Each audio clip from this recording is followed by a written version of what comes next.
Este é o toque, 40 minutos, etapa final, escanteio, bola direta, espalma o goleiro, a bola voltou, Alan Costa bateu na casinha!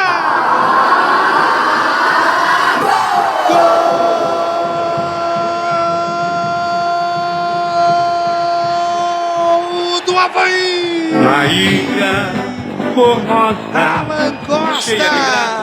Uma grande defesa do Gabriel Mesquita, pegou o rebote de Jonathan, ajeitou para Alan Costa, sozinho na marca do pênalti, mandou uma bomba pro fundo do gol, sentindo-se pro goleiro Bugrino.